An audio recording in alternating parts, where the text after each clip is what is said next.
Ladies and gentlemen, thank you for joining us on Kicking It Live. I have got none other than Brad Stine, God's comedian. How you doing, sir? I'm doing great. I'm a tech idiot, so it took me about 15 minutes to figure out how to get there. I've got a podcast that I've been trying to grow a bit, so I was hoping to use that facility, but I couldn't figure out how to get my email to it. So, anyways, you're stuck with this big fat head and me in my den.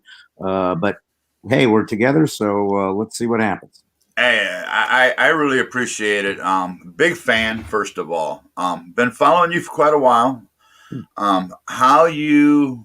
My biggest thing is how do you, with your faith and everything, you bring that world, the real world, into comedy, and you find a lighter side. How do you manage to pull that off? Well, I started out just trying to be a comedian. That was tricky enough. Comedy is not easy, not for everybody. But it was something I was interested in. I've always been interested in entertainment in general. I actually was a professional magician when I was young, close-up sleight of hand guy in California, and then I kind of moved into comedy magic in the comedy clubs, and then I started saying, you know what, I like the comedy better than the tricks. So I kind of moved them out of the way. So that's how I kind of evolved into a comedian. But then it was more about just trying to be funny, seeing if I could, get people to enjoy my comedy and my thoughts. So it was only over the years when I began to see that whenever I would see interviews with actors or musicians or whatever, by far they would always lean left. They'd be very much sort of leftist, not liberals. I don't mind liberals because they let you have a voice, but leftism doesn't. Right. They don't give anybody a voice but themselves, and they even castigate you and malign your name just because you happen to have a different point of view. So it's pretty dangerous and evil. And because I'm a comic and believe in words and communication as a crucial freedom for humans. Certainly in America, we were even given that written up in the Bill of Rights. So I saw this sort of one note perspective, especially coming from artists, bothered me. Because artists supposedly live in a culture where they kind of let live and let live. You do what you want to do. You believe what you want to believe. You say what you want to say.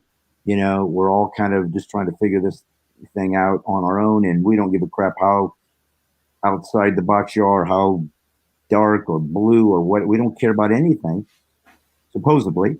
And then I said, okay, well, then I'm going to come out on stage and I'm a Christian and I'm a conservative. Let's see if they are ready for that guy. And even though it maybe caused some uh, issues, maybe, I don't know, maybe some people didn't like it, but it certainly exposed the amount of Americans that gravitated to that point of view and thought, hey, it's great to have a comic that dignifies my point of view and so forth. So once I realized that it was kind of a a niche, so to speak, even though it's not really a niche when 80 million people are part of it, but it was kind of a niche that I guess wasn't filled in the comedy world. There wasn't somebody that was kind of emphasizing that point of view. You had your Chris Rocks or your Richard Pryors, saying here's the black guy, here's the white guy, or you might have the gay comic, or you might have the female comic. But somebody to be Christian conservative was pretty well, didn't really exist. So that was kind of, I guess, practical in that it gave me a unique place to go. But more importantly, honestly, I just felt like I had things I needed to say. And Right. it was only over time that I realized that my passion for these ideas that I wanted to talk about was really a calling, an anointing on me that God said, listen, comedy is not your gift. Your gift that I gave you is communication. Comedy is the package it comes in. It's the flavor you deliver it in, but Right. a bigger picture that I want to be distributed here through this unique delivery system I gave you. So that's how it kind of just little by little, step by step, evolved into me realizing, oh, I see. This is who I am. I see. This is what you have for me. I see. This is what you want to use me for because I'm a Christian. So I'm here for God's purpose, not for mine. And that's how it Right. just became. something I was intentional about, and it grew and evolved until eventually just basically became everything I was. Now, being a Christian comedian, have you ever had that influence to where people were coming to you going, "How can you be a comedian and a Christian?" And they question the lines that cross there. I game on my free time. I am involved with professional wrestling. I listen to different types of music, and people will come at me. How can you be a Christian? How can you listen to do that? And I have a saying that I grew up, with my kids. It's we live by faith, not by sight. And it doesn't matter what we see or hear, what we're around. It doesn't influence us. It don't cross our faith. Yeah. I mean, it's always a disciplined life that's expected of the Christian. One of the things that I've always said was context over content. So it's really important to, in most Christians, or at least a lot of Christians in America, and I always am very specific about delineating between American Christianity and worldwide Christianity because it's different. American Christianity is lazy, cowardly, flaccid, weak, and is being destroyed basically because it never cost us anything. So All right. because of that, it was too easy to be frivolous with it. It was too easy to be trite. It was too easy to be compromised because there was nothing at stake. Well, now there is. Now we're feeling the pain that comes with actual, authentic commitment to Christ. That the Nigerian Christians have been feeling for the last few years as they go through genocide, as the Christians in Syria and Libya and Pakistan and Turkey and Iran and Iraq and Afghanistan and North Korea and China and Myanmar and India and everywhere else in the world that have to pay a price for their faith, and they're happy to do it because they know that's part of the game. We never had to do until now. So I I think that when you have a much more rich, robust, sobering understanding of what it costs you to be a believer, it's nobody wants to be persecuted, but if that's part of the deal, you kind of go, okay, I guess this is part of what God would expect of me, and what is He going to teach me in this? How is He going to hone me in this? What am I going to be, and what sacred encounters am I going to experience now that I could only experience through this unique expectation of my faith? So when you talk about, and I think what you're alluding to is legalism, the idea that Christianity has only one sort of boundary that has to be maintained. I always look at context. What is it that you're trying to accomplish here? What is it that you think this particular engagement, whether it's music, whether it's gaming, whatever?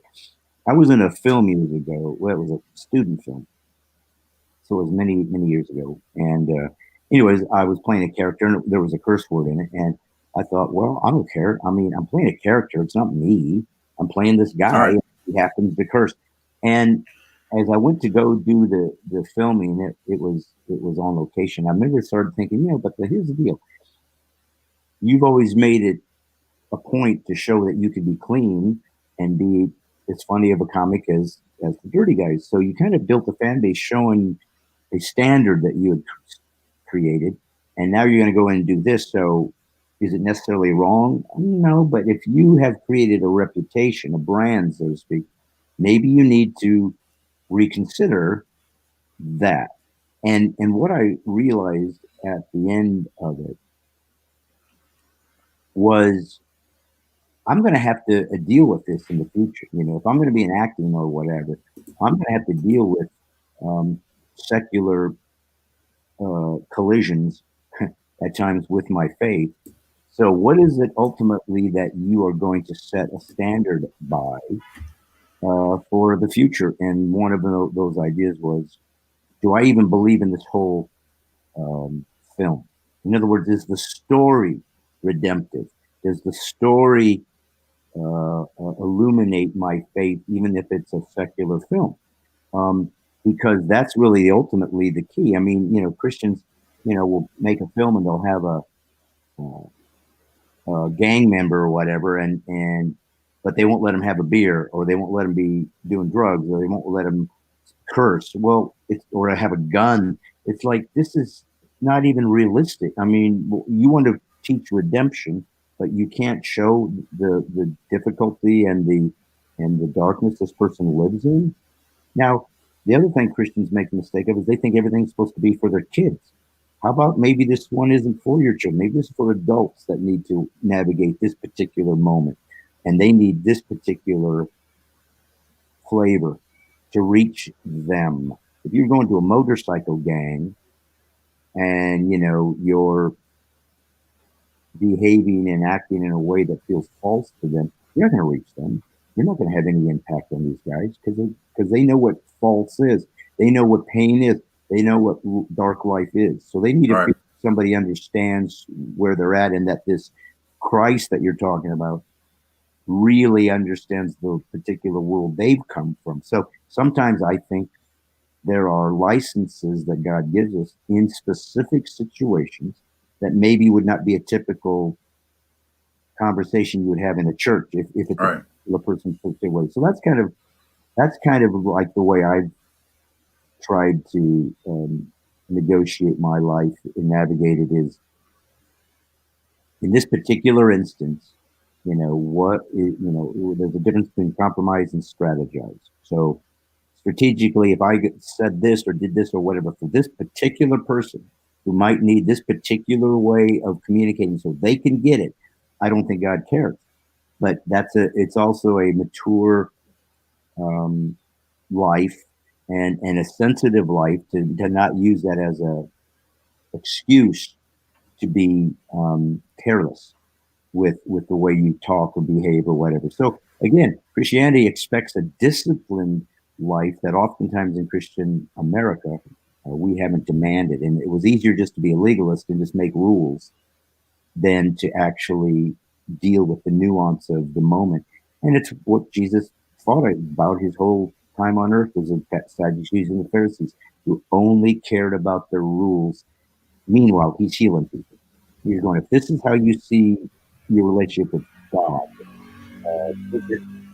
so that's kind of the long answer to a short question, but I think it's an important question. I've talked to quite a few people about you, shared many of your videos, so many. You are dubbed God's comedian. Yeah, God's comic. Yeah, Yeah, and how when you hear that and knowing that you've actually touched not just United States or globally well known, how does that make you feel knowing that people are looking at you bringing laughter and they're dubbing you as God's comedian? well, the way that I even got the name was nothing that I had attributed to me. It would be fairly, I don't know, that'd be quite an ostentatious thing to dub yourself God's comic. What happened was in 2004, the New Yorker magazine did an article about me. They were making an article. They were going to have a issue that had different comics from different genres. So they might have the gay guy, the black guy, the woman, the fat guy, whatever. Every different comics that happen to have a different genre to them. So this one particular um, reporter had heard or read or somewhere engaged in Bill Maher, who's an atheist and sort of anti-religious, and he said something to the effect about evangelical Christians. He was talking about it or reading it. And he said, and let's face it, evangelical Christians aren't funny. So this guy who's a reporter thought, I wonder if that's true. This is back in '04. So he just kind of Google search, is there any funny Christian comedian? Well, my stuff showed up because, there wasn't a lot to choose from.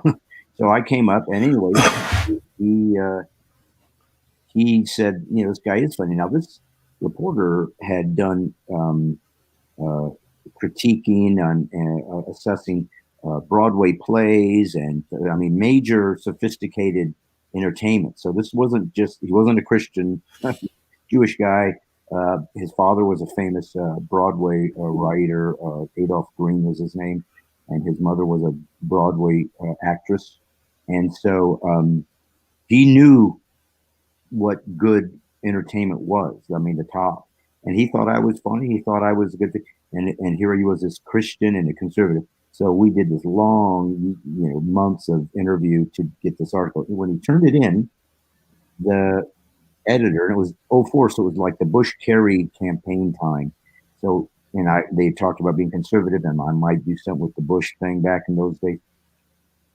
So the editor said, you know what, I think this story's a little bit more, there's more to this than just throwing him in as a mix with all these others. So he went ahead and said, let's give him his own section because I think this is kind of timely and interesting. So anyways, when it came out, because New Yorker is a weekly, and but twice a year they have one episode, one issue that goes out for 2 weeks. Mine happened to fit that one. So, but they also have an online uh, version you can get.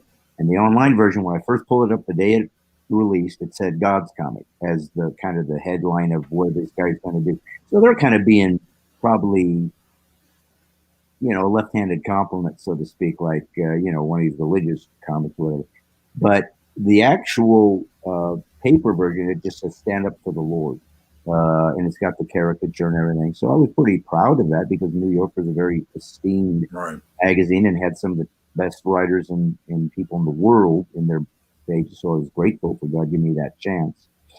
But it was the online moniker, God's Comic, that I just thought was kind of, I'd never heard of that. It was clever. And I thought, you know what, I'm going to take that. I mean, it came from a secular leftist magazine, uh, and they meant it for maybe a insult, so to speak, or whatever. And I'm going to be proud of that. So, do I think that I'm the only comic that God cares? No. Do I think that other comics can't be used by God? Of course not. But I will say this: after all these years, in the handful of comics that are in the Christian comedy world that have been successful, there's not a lot of us. There's lots of funny Christian comics and good Christian comics and good people. I mean, many of them are my friends. But what God showed me was, you're not necessarily going to be the biggest, most famous, richest Christian comic. Uh, and I said, well, why not, Lord? I mean, I've been doing this before most of these guys uh, created their career. I kind of opened that door because I was so different. I was this edgy guy. Nobody'd ever seen anything like this in the Christian world because I came out of club. And I said, what's the difference between them, what seems like it's a little bit easier road for them, and me, because I kind of trailblazed this. And God said it's easy because they're safe and you're dangerous. When you're called to be a prophet to the church, when you're called to say hard things, when you're called to hold believers accountable and prepared for hard things, you're dangerous. Nobody wants to go pay and see that because it's, it's it's convicting. It's difficult. On the other hand, there are many pastors and churches that are very much about wanting their people to be strong and warriors and understand the sign of the times and whatever, and do want me there. So that's kind of where my life has ended up and how I've ended up with the reputation that I have or whatever. And so I wear it as a badge of honor. I also am very um, sober about it because I feel like it comes with a lot of weight and a lot of, because I'm trying to honor God. And that's, um, I don't want to fail him, and I don't want to disrespect him in any way. So I feel like there's a lot I have to be cautious of and be very aware. God, am I doing it right? Am I missing it anywhere? Because if you call yourself a teacher or a pastor, you got double responsibility. All Uh, right. One of the things, in Christianity, with you, I've actually watched a lot of your material. One of my favorite moments is when you'll say something, you'll come across a subject, and it would be that moment where the crowd's like, and you'll pop them on it. You'll actually call them out on that, and I love when you do that.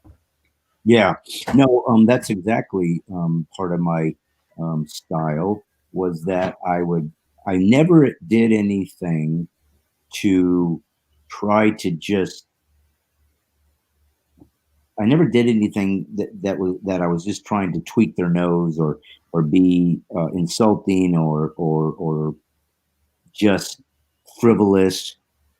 If I ever said something that kind of had a little bit of a whoa, I can't believe he said that, or I can't believe he's using this subject matter or whatever, I always, as apparently you're aware since you watch my shows, always then go behind it and say, let me explain to you what that means. Let me All explain to right. you what I'm saying. Let me tell you the deeper message. Again, back to context. This is what is so weak about American Christianity for the most part is they're very superficial. They hear a word and they make a judgment. They All hear right. a topic and they make a judgment. They hear an attitude and they make a judgment. They hear a style or see a style and they make a judgment instead of stopping and having the sophistication and the maturity to go, what is he trying to say? What is she trying to do? Does this line up with the word of God? Is this just making me uncomfortable? But it doesn't mean it isn't true. And so, matter of fact, in one of my shows, I said, listen, as a Christian, I'm beholden to the truth. So if what I believe conflicts with the truth, I change my belief. To a leftist, if what they believe conflicts with the truth, they change the truth. And that's why we live in a culture now that is now sort of being run by relativists, postmodern leftism, which does not believe in truth. Whatever you desire becomes true. It's all subjective. It's all demonic because if you aren't dealing with reality, then you are living a lie, and Satan's the father of lies. So you have a responsibility as a Christian to deal with truth. So if I do bring up a hard subject or something that's a little bit not a typical Christian nomenclature, whatever, there's a reason for it. There was a reason for it, and hopefully, people are talking. You know what, dude? All I can go by is the fruit. When I All right. hear people say this changed me, thank you for that. This now there might be somebody that complains, but for the most part, when I hear people say this really inspired me, or you taught me something, or you made me think, or you convicted me, that's all I know. Okay, God, I must be on the right path because it's bearing fruit, and that's all. That's the only way I know how to gauge it. How do you gauge your own performance if you're in the performing arts? That's a little rough to do. And as a comic, it's they laughed. As an actor in a drama, they cried. As a sports figure, they were excited because I hit the home run. Whatever. There's simple ways, practical ways to gauge if you're doing your job. As a believer, as a teacher, as a expounder of God's principles, does it bear fruit?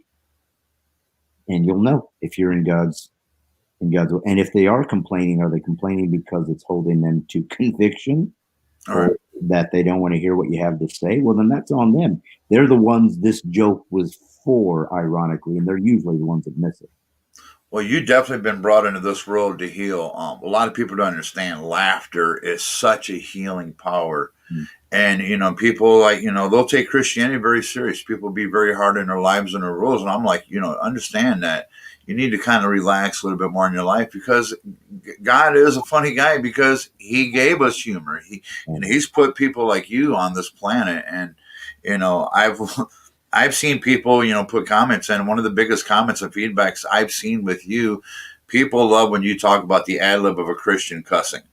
Oh, yeah. It just seems to be one of their favorite things because it's a subject that you just know so well, and it's like a Christian will.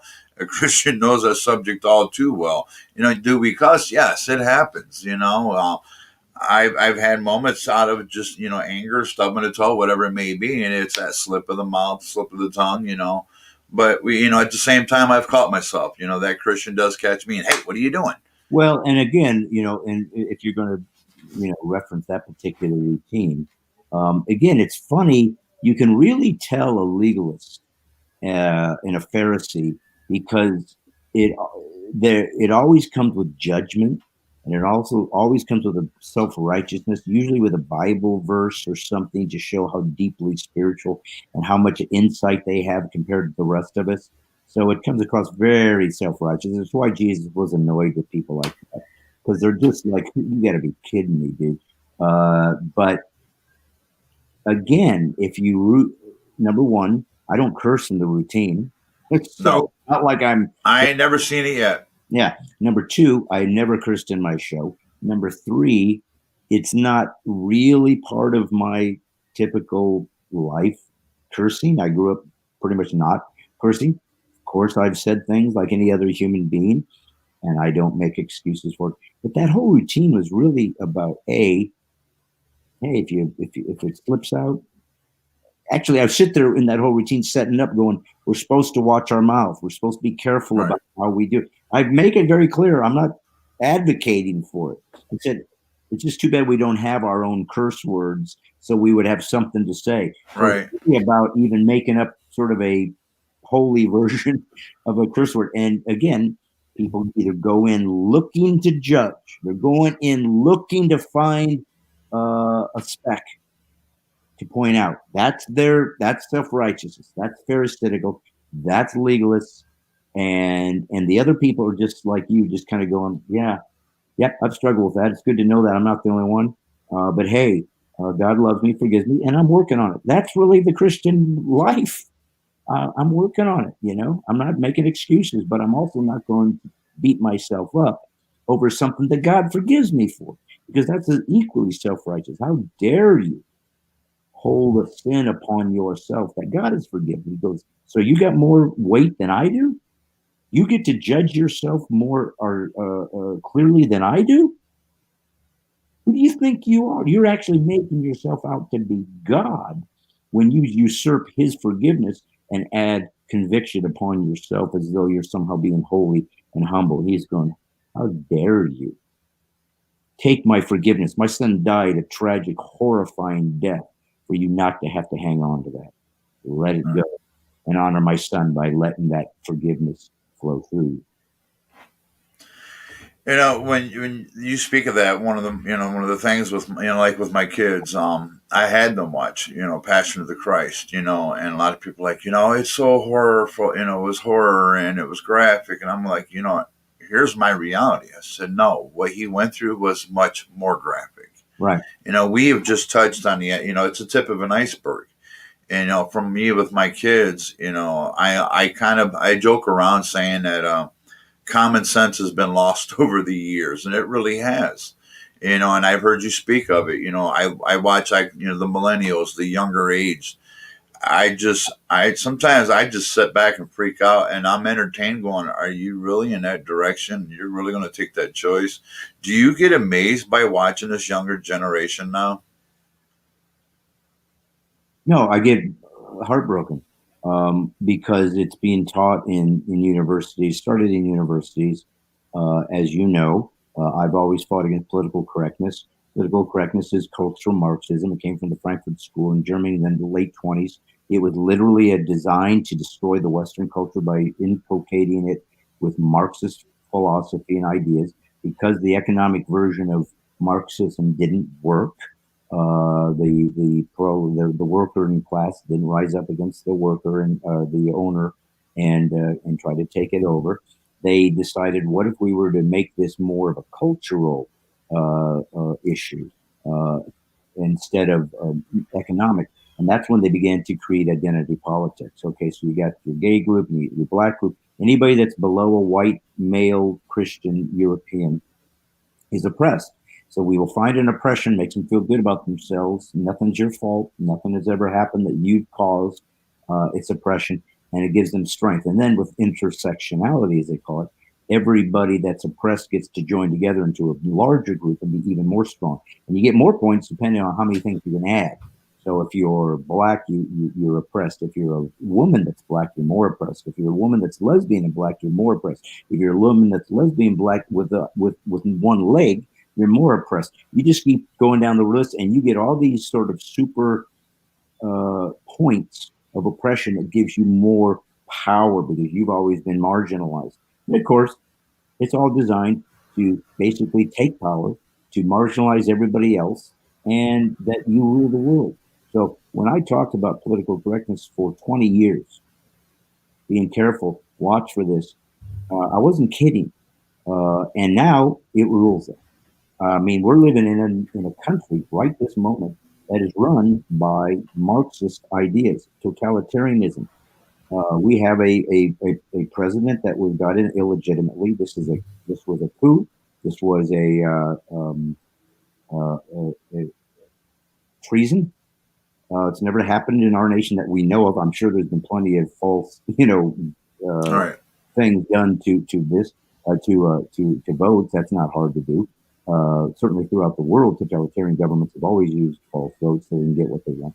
But to happen here, and then to immediately be the president of the United States and sign bills like we're going to teach the 1619 Project, which basically says that America is evil. It started when the first slave entered here. They never mention any other slaves. They don't mention the slaves that exist today in the world. They don't, my church literally buys slaves out of kiln factories where they make bricks. That's what they do. They have to borrow some money from this guy for something that they can't afford, and then they have to go make bricks as slaves, and then they continue to not be able to pay it off, and they're slaves. And we just bought a family out of slavery. Usually, it's like $1,000, $2,000, but they've been enslaved for 17 years. We bought them out. They're free. So this is happening right now. But no, no, no. Only America created slavery. Only American had slavery, and that was really the foundation of our whole nation was slavery. It's a lie. But if you believe a lie, you'll live it as truth, and it will have ramifications as to how people see the world. So when our kids go to school and are taught, you need to hate yourself for your race. I mean, talking about backwards. Martin Luther King's entire concept was let's judge our content of our character. I don't want an extra rights. I want the same rights. That's all. Let me have a chance to accomplish or fail on my own 2 feet, like everybody else. A wonderful right that was given to him that he fought for. And you know what he used? Civil disobedience. Civil disobedience. I thought we're Christians are supposed to obey the law. Not if it's an unjust law. Not if it's a law that breaks God's commandments. That's not to be obeyed. Caesar doesn't get to trump God. Well, these are the hard truths of where Christianity can change and redeem a culture, or be a coward. Create a Christianity where you can be walked on, despised, and hated, not because you believe in Jesus. That's one we have to accept, but because you don't have the courage to stand up against tyranny. When Paul was about to be beaten by Romans, he went to the guy that was holding him and said, "Hey, are you allowed to beat a Roman citizen without a trial?" The guy said, "No." Paul didn't say, "Oh, just thought I'd ask. Go ahead and beat me."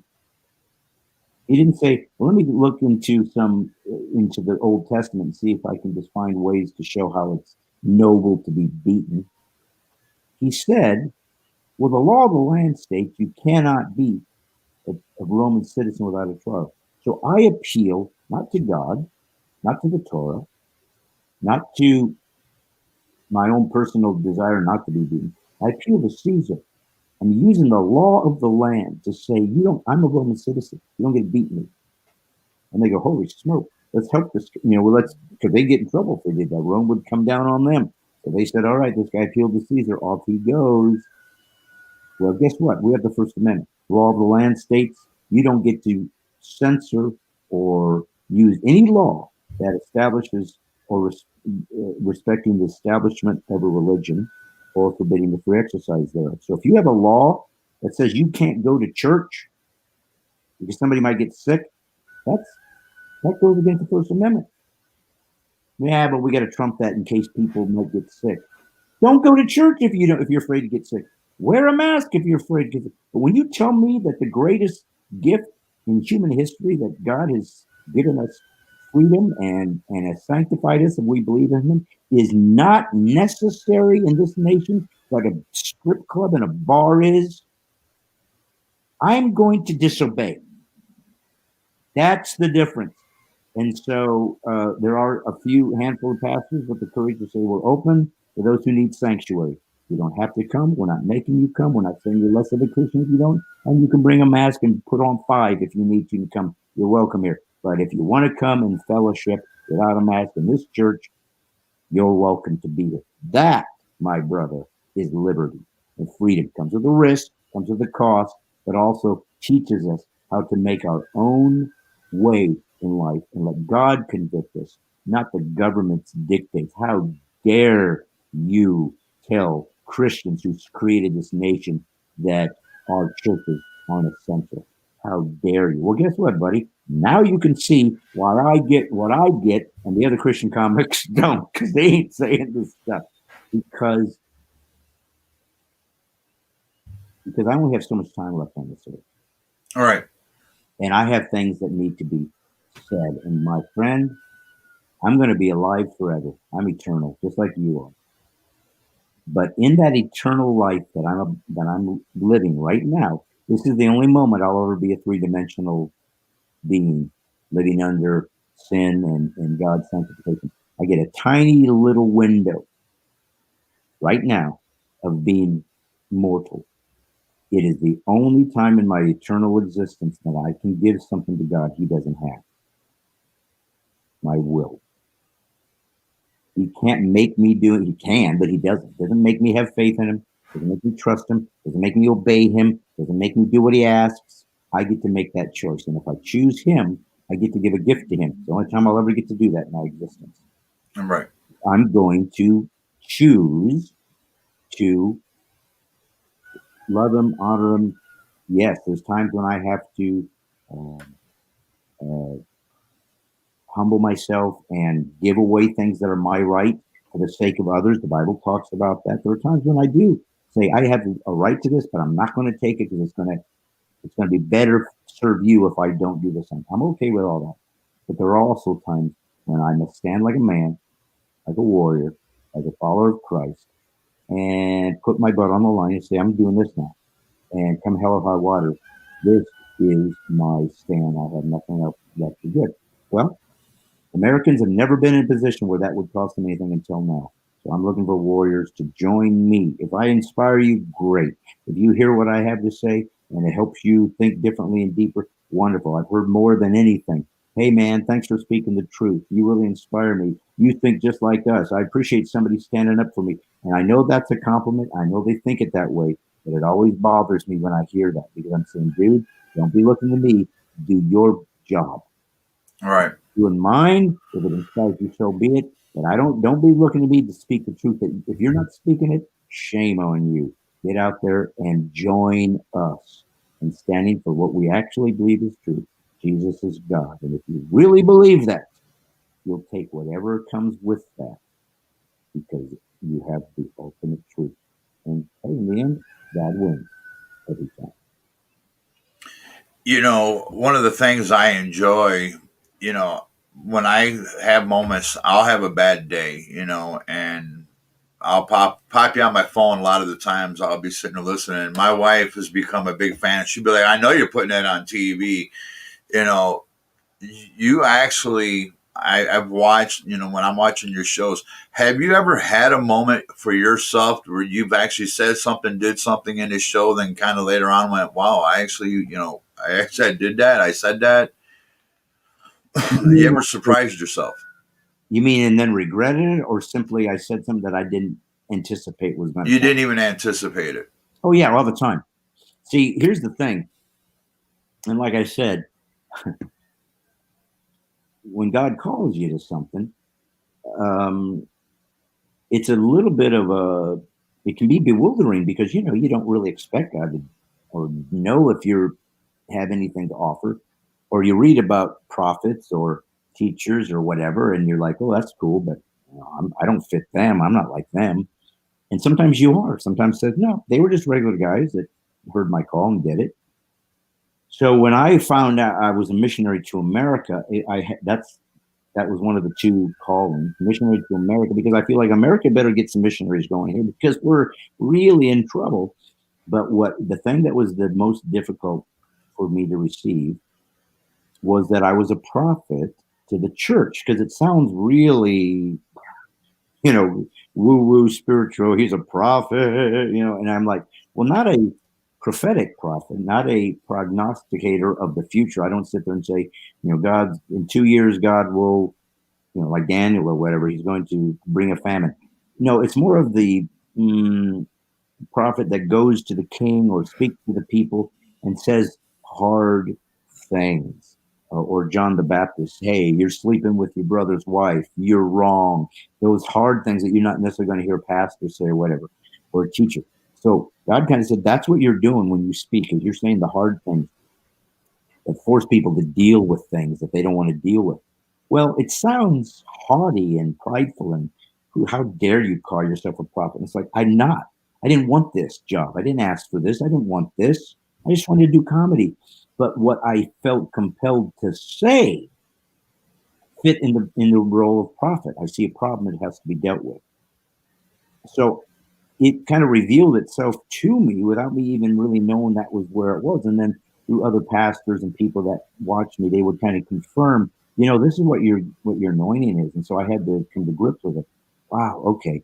So over the years, I stopped saying, God, I pray that, I have favor with these people and that they have fun, or what, typical thing you'd think you would say before you perform.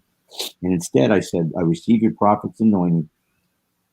You've called me to do this. I didn't ask for this. I don't think I'm anything special. I don't think anything I say is more significant than anybody else, but apparently everybody else does. So I'm going to accept what people receive, whether I think it's significant or not, as your anointing. Well, when you do that, yes, there are times that when you start speaking and something starts coming out of your mouth that it's almost as though you're in the audience listening and hearing it for the first time, going, wow, that really influences me. That was pretty profound. Like it wasn't yours, because God's speaking through you. It isn't yours. All right. He's just saying, here's what's coming out now. I didn't see that coming.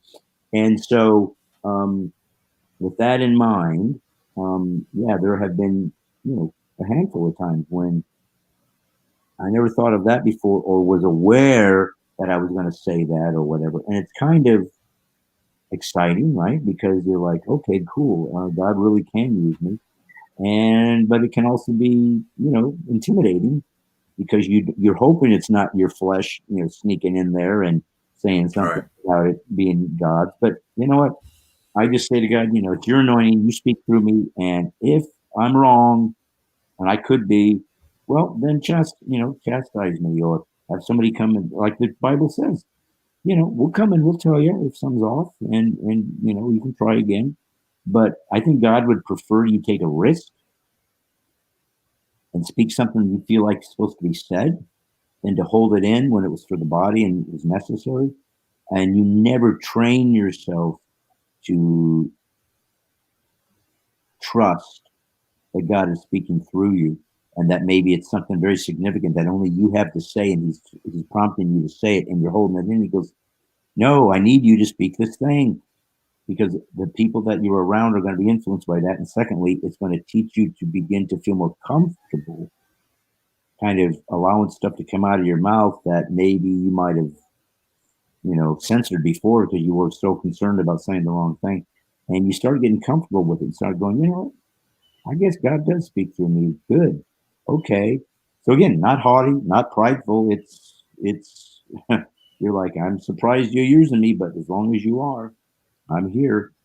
Keep talking, and hopefully you can use it to bring some clarity and some revelation, and maybe some inspiration, and maybe some um, you know holding people accountable to things that they're going to have to change. You're convicting them of things. I mean, that's part of what God does. Oh, Right? yes. Yeah. So that's kind of definitely a true statement, that I've heard things come out of my mouth that I didn't plan. Didn't know was coming. FGS Redneck 77 says we're both awesome. Thank you there, sir. He's actually a member of the adult group that it runs on Xbox and so forth, and they go on there. And one of the things I do like when I've come across people like this, they make sure there's people ain't around toxic material. They're not around those kind of people. if they see younger people on or see the younger generation, they do look out for them, and in lobbies and so forth. So I do like this kind of group, and one of my favorite things is when I'm watching you, you seem to have such a connection with the crowd. And I've actually seen shows where you did dry comedy bars. So you don't have your particular Christian there because you've done different venues, churches, dry bars, so forth. Is a dry bar harder for you, or is there a difference? No, but dry bar is unique because it's Mormons. So, so you basically are can use Christian terminology and whatever because they see themselves as Christians. So they have they use the Bible as well as Book of Mormon, whatever. So it's shot in not Salt Lake, but the other place in Utah. So you're basically dealing with LDS members for the most part. There's a few Christians there, evangelical Christians. So it's kind of like working a church in a way. The people are not, they don't want the language, they don't want the sex jokes. In that Right. regard, it fits kind of my thing pretty easily. But remember, I came out of nightclub. So, All right. and so when I started, now I didn't do the Christian stuff or whatever. It was just What year did you start actually in a club? 1989, maybe was probably the first time I was ever. Yeah, would have been 89 was the first time I ever was in a club. And recently I did a few other clubs. I kind of revisited them. We wanted to see if maybe I could get back into those clubs and reach out to the people that are fans of mine that had never seen me live on Facebook or whatever, fans. And so I did some a Dallas Fort Worth club, and then I did some in one in Oklahoma and in Arkansas. So again, conservative states, places where more than likely, even if the people went there drunk and wanting to curse and whatever, they at least understand Christian culture because they're in the South. So they wouldn't be as antagonistic towards it if I said something. But we tried to make it clear. I'm coming in talking about what I believe, and I'm going to be in a nightclub, and somebody's going to be drinking, and somebody else isn't, and this is what I'm about. But I'm going to be in the den of iniquity here doing this. And we had good, decent crowds. I mean, it's still tricky with Corona. They're only allowed so many people and Right. whatever. But still, it worked, and I had some great moments. And there were people that wandered in that had no idea who I was, so that was different because they had to kind of go, "What is this? This is not what we're expecting from from comedy." But that's part of the deal. So I'm always kind of you just have to learn to nuance it. If you're working in front of a secular crowd, that because I've done so many years now in front of my people, and that's really the way any performer wants it. Is I want my own fans, so I don't have to fight for this. I just come out. They like me already. They like what I do. They maybe want to hear some of the old jokes. They're excited to hear some of the new jokes. They just like my style. That's it makes it easier because you're working for people that like you. You don't have to win them over. You know what I mean? So, but by the same token, um, doing this long enough, you try to learn how to adjust. And if you realize some of these people don't know who you are, you're going to have to navigate this a little bit to where they can feel comfortable because they weren't expecting Christian stuff in this club or whatever. So that's just part of goes with being a performer. You have to adjust on the fly sometimes based on the scenario that you find yourself in. So um, yeah, so far so good. I mean, and hopefully I'll be doing more. I think we have one potentially set up in Florida in a couple months. But I still got some. That'd be the next time you're on stage. No, no, no. I've got some things coming up. I've got a marriage, like Valentine's thing on the 12th in Michigan City at a church, and I'm going to be in doing a fundraiser in Texas. I think like San Antonio area in the end of February. So I have those types of things as well. I've done a lot of fundraisers over the years for pregnancy resource centers, pro-life things, Christian schools sometimes need fundraising. All right. So I do those kind of things too. Awesome, awesome. See, I wasn't aware that you got involved with schools and so forth, such like that. Um, Now, with you with the virus right now, it kept a lot of people home. Now, did it actually force you kind of sit back and you probably got a whole new line of material getting ready to go out into the world again with this, everything shutting Yeah, down and yeah. I mean, I've done some jokes about the Corona thing. I mean, you have to. It's what's going on right now, right? right? I And mean, between the corona and the government itself, it's probably got you almost a whole new show with the way the oh things are yeah, going. but here's the thing. Like I said, there are also a lot of folks out there who are have drank the Kool-Aid, man. They are full in mask wearing. What kind of an evil, hateful human are you if you don't wear a mask? Don't you understand the millions of people that are dying? These people that are completely outside of any of the data or truth or reality of what this really is, the are easily and can't wait to give up their liberties and their freedoms for this crazy thing. And again, the coronavirus is real. It was Oh manufactured yes, in China. It uh, can be deadly to some people. Most of the humans on this earth will never get it. The second group will get it and never know it. The third group will get it and they'll be through it in 1 day, 2 or 3 days, like the flu. The fourth group will get it and it can be very difficult. And they'll end up in the hospital and it can be touch and go. That's going to be rough, but they're going to make it. And the less than 1%, 0.1%, it'll kill them. And that's the worst case scenario. Most of those people will be 75 and older. That doesn't make them less important, but it is that they're the ones that are most affected. Yes, there's some cases where a younger kid got it or somebody else. But most of it is a compromised immune system, all right. They just like had something else going on. something else, and it killed them. I don't not want to help them, but what I said to people is, you don't have a problem with people losing their businesses, losing their homes, losing their dignity, rise in suicide, rise in domestic violence, rise in alcoholism, stealing their freedoms, stealing their liberties, government can control. You have no problem with all that because of these few people. So I need you to just suffer and accept this. By the way, all the government mandates that came from governors, they never lost a paycheck. All these government never lost a paycheck. We Oh didn't no. give them a dime. So what I say to people is, okay, well, for about a year now, we've suffered for these very few kinds of people that might get this and get in. So when is it? Is it their turn now to sacrifice? And now let the rest of us go back to work, open our business, take off our mask, and maybe they should stay home. How about it's their turn now? But that's not going to happen because this isn't about the virus.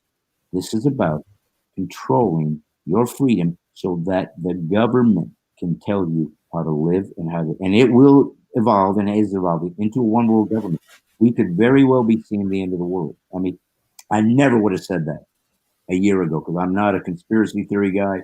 I don't even read about revelations. I don't even care about it, honestly, because I don't know if there's any way to figure out what the truth is and how people act. How is the end of this going to happen? I don't know. Jesus didn't know when it was going to happen. He said, I don't know.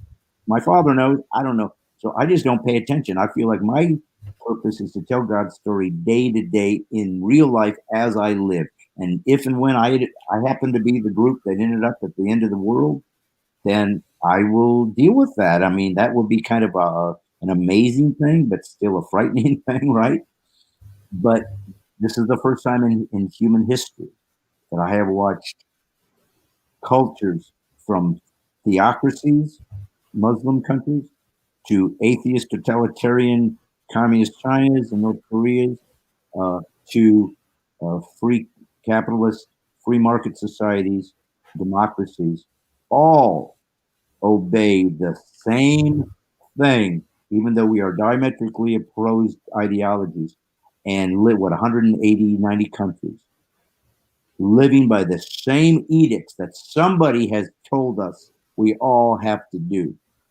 Well, we have watched for the first time in history what it would look like to have a new world order, a one world government, because it just happens. We're living in it right now, brother. who knows? We might be the ones that are at the end of the chapter, man. I don't know, but that's where we're at. Yeah, you never know with what's going on. I always would tell people, it's not going to happen in my lifetime. But with the way the world is now, I don't know that fact. It could well be, but my biggest thing is I just, I keep my faith strong. I don't let, all the stupidity and the ignorance out there affect me. Yeah. And I don't let it affect my life and who I am. With the virus going on, and it's affected how you go out and do your job. It's affected how you go out and speak with people. And I know you've been doing podcasts more. How can people follow you? Give them all the information. Okay, well, um, you go to my face. I have a Facebook fan page, and I would love for you to go and follow that. I don't know how long I'll be on there. Obviously, I mean, because I'm a Christian conservative, I might get thrown off. I got about 180,000 followers. Would love to get more. I also have Brad Stine Has Issues, which is a YouTube channel. I would love for you to subscribe. It doesn't cost you anything right now, but it allows me to talk about Christian worldview in a 10-minute rant about ideas about Christianity. You can go to bradstein.com if you want to ever bring me into a church or a fundraiser or just teach and do comedy as well. That's where my ministry is going. My podcast right now is on Monday nights at 7 o'clock Central Standard Time on Facebook. I will try to find a way to deliver it as an audio as well, but probably we'll have to find another means of like what you're doing of getting it out there so that I can't get censored or shut down, especially with things I say. And that might happen. I don't know. But yeah, go to Bradstein.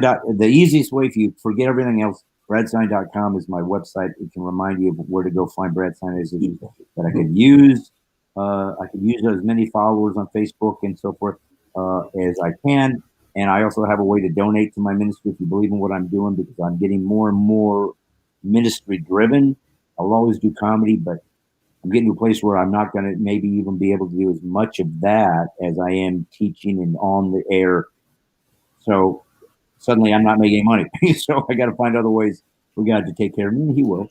Trying to build the studio out that I'm doing right now so I can do it 5 days a week. So, anyways, if you guys are listening right now and you like what I'm doing, go check out my stuff, and hopefully we'll be seeing each other down the road. Oh, definitely be. I'll be telling everybody about you. And I do a lot of sharing of your videos and stuff like that. Okay. So I do encourage people to come check you out. Your views are amazing. I have there's times I find myself in common with you a lot of the times, and when I do that, you catch me in moments where you kind of even make me kind of step back, and I'm laughing at what was going on, but at the same time, then you make me stop and I think, Good. and I kind of get these little review moments, and people talk about, well, I don't hear God talking to me. It's not like it's a voice in your head. He will speak to you in many different ways. You just got to pay attention. That's right. So yeah, I see God's got some big plans for you, sir. So everybody, bradstein.com, check him out. He's got a lot of videos on YouTube. We'll be getting a hold of him. Now, do you have a book out or anything like that right now? Being a Christian without being an idiot. I love and assume truth and make us look stupid. You can buy that on Amazon right now. Being a Christian without being an idiot. So, and I even auction it off when I do my podcast for people that want me to sign it to them. It's just, I think somebody bought one last night for $60, obviously more than it's worth. But I sign it to them, and it just really goes to the ministry. It just helps me try to get more equipment. I need another All mic, right. stuff like that. So, but anyways, yeah, man, I appreciate having you on. Thank you so much for your work. Oh, I really appreciate it. I'm gonna hit you up personally myself. I do like to get an autograph book from you myself. So that was something I personally went of my own. I'll be actually sharing your information, ladies and gentlemen. This is Brad Stine. I thank him so much for coming on. Check him out on bradstein.com. I'll be giving out information and telling everybody more how to follow him even further. Check out his videos on YouTube, Facebook. This gentleman will make you laugh. He will take you away from the things that was in your head and messing you up at that moment. So this is a guy that's been touched, man. He's got a gift, folks. This is God's comedian without a doubt, sir. I thank you. This has been such an honor for me. Being a fan. Hmm. That's one of the things is I'm a fan. And when I got a hold of you and then you said, yeah, I was giddy. I was so happy going, to me, it's like, I'm like, this is God's Eddie Murphy, man. People don't understand, your following. They don't understand, what they're doing. I hope they have a better understanding now. Yeah, and I appreciate the time. And listen, we're just all in the same boat. We're all in the same family. I don't think of myself obviously the same way you do, but I'm glad you're a fan. I'm glad you enjoyed what I've done. I didn't do it so people wouldn't like me. I want them to like it.